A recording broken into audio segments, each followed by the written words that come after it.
You're watching The Legal Breakdown. Glenn, we've got some bad news for one of Donald Trump's top attorneys in court. Can you explain what just happened?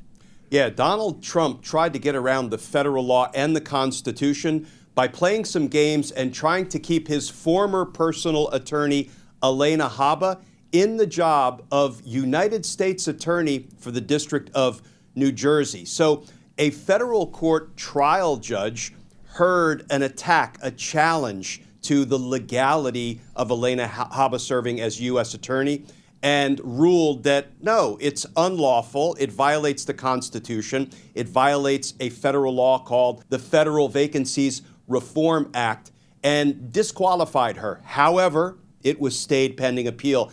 And Brian, this is not the first attack or challenge of its kind. There have been 4 Donald Trump U.S. attorneys disqualified because they were appointed unlawfully. But this is the first one to get through the appeals court process, and we just had a unanimous 3-judge panel rule that, yes, in fact, this is unlawful. Alina Habba cannot serve as the U.S. Attorney for the District of New Jersey. The ripple effects that this will have are pretty dramatic, because now that we have an appeals court decision, it acts as what?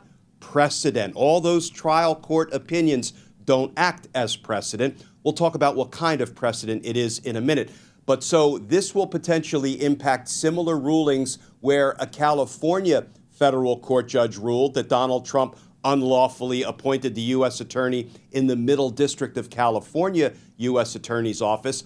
Also, I'm sure our viewers will remember that Lindsay Halligan, former insurance lawyer, has been found to be unlawfully in the position in the Virginia U.S. Attorney's Office. She was disqualified in the 2 indictments she obtained against James Comey and Letitia James have been thrown out of court, dismissed. There's another U.S. attorney in Nevada who suffered the same fate. That person has been ruled unlawfully in the job in the state of Nevada. So now, for the first time, we have an appeals court opinion saying, yes, Donald Trump has been acting unlawfully and unconstitutionally by putting all of these unqualified U.S. attorneys in place.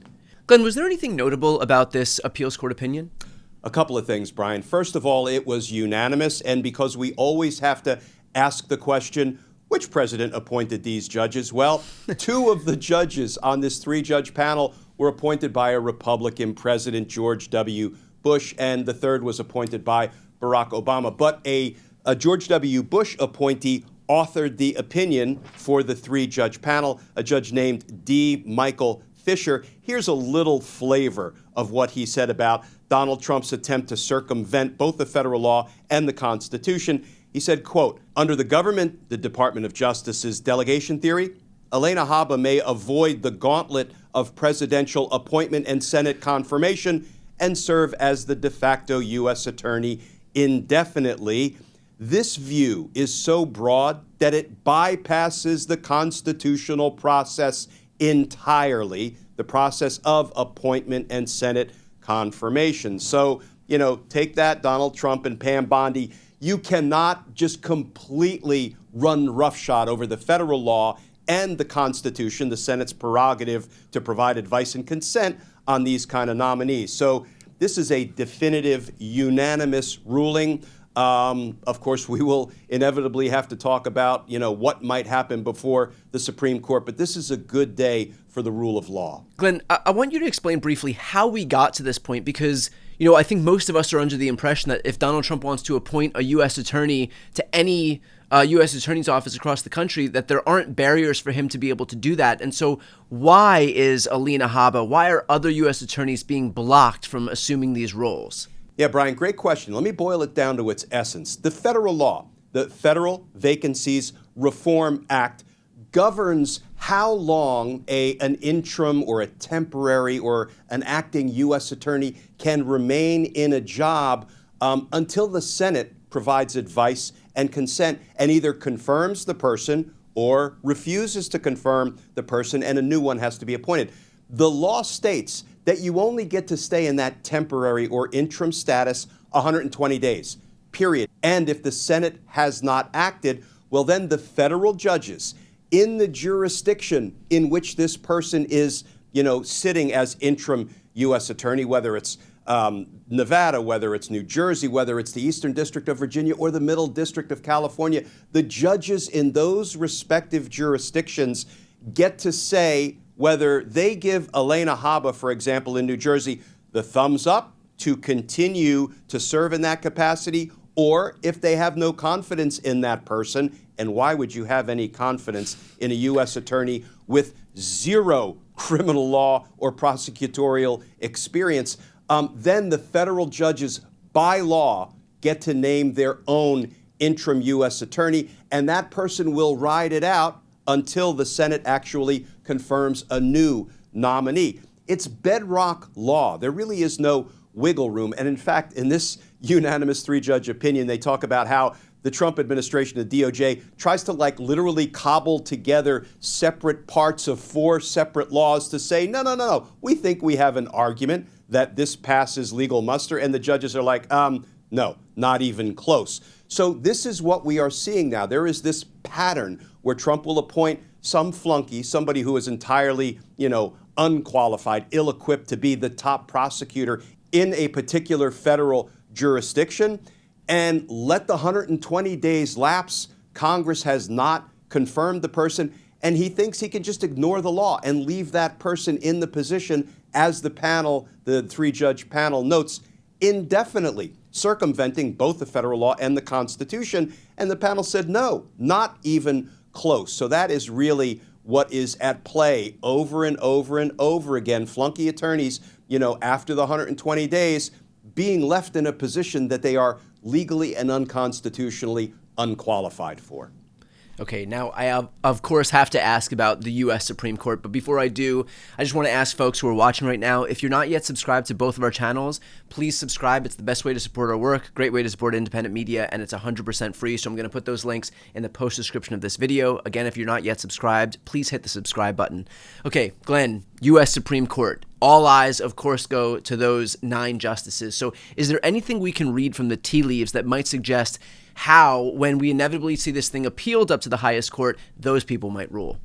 Well, Brian, the tea leaves suggest that the 6-justice right-wing majority on the Supreme Court, seems to have an insatiable appetite to expand Donald Trump's presidential power. Federal law and Constitution be damned. So if those are the tea leaves we're going to read, things don't necessarily look good for the rule of law or, frankly, for the Senate's right to provide advice and consent. But let's take a step back before we predict. We go on the fool's errand that I often go on, looking foolish, and try to predict what the Supreme Court might do.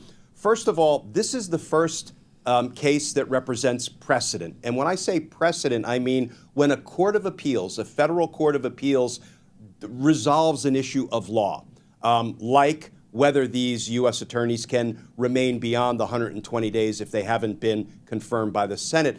That's precedent. Now, it is only what we call binding precedent in the jurisdiction where that court of appeals sits. This is the Third Circuit Court of Appeals. So all of the federal trial courts that fall under the Third Circuit Federal Court of Appeals are bound by this precedent. They can't depart from it. They have to apply it. However, in all of the other 12 federal jurisdictions, the First Circuit Court of Appeals, the Ninth Circuit Court of Appeals out in California, they're not bound by it because they're not part of that federal jurisdiction, but it's what we call persuasive authority, because another equally competent Federal Circuit Court of Appeals has decided this issue. So all of the other federal circuits will look to this and will decide if they find it persuasive, and they might apply the reasoning of it, but they're not bound to apply it as precedent. So and the reason I went through that explanation, Brian, is because one of the bedrock reasons that the Supreme Court will accept review of a case, and Trump inevitably will try to offer this case up to the Supreme Court for review, is if there is a split among the federal circuit courts. We don't have that. All we have is one federal circuit court deciding the case, I would argue, in conformity with the law and the Constitution. It is a very strong, well-reasoned opinion.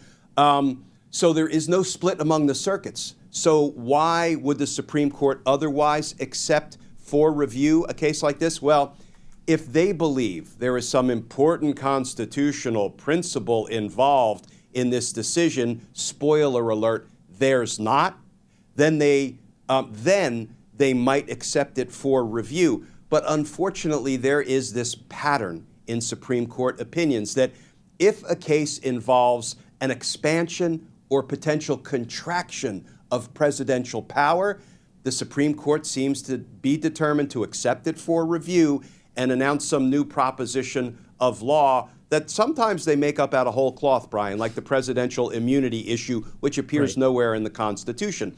So, I don't think I would bet my $1, which is my maximum bet, I'm not a high roller, on the Supreme Court rejecting this case, but that would be the right answer. We're just going to have to wait to see what the Supreme Court does. And of course, with all eyes on the Supreme Court, we will make sure to bring that to you as soon as we have any update. Again, for those who are watching right now, if you'd like to follow along and support our work more broadly, the best way to do that is to subscribe to our channels. It is and always will be 100% free, so I'm going to put those links right here on the screen and also in the post description of this video.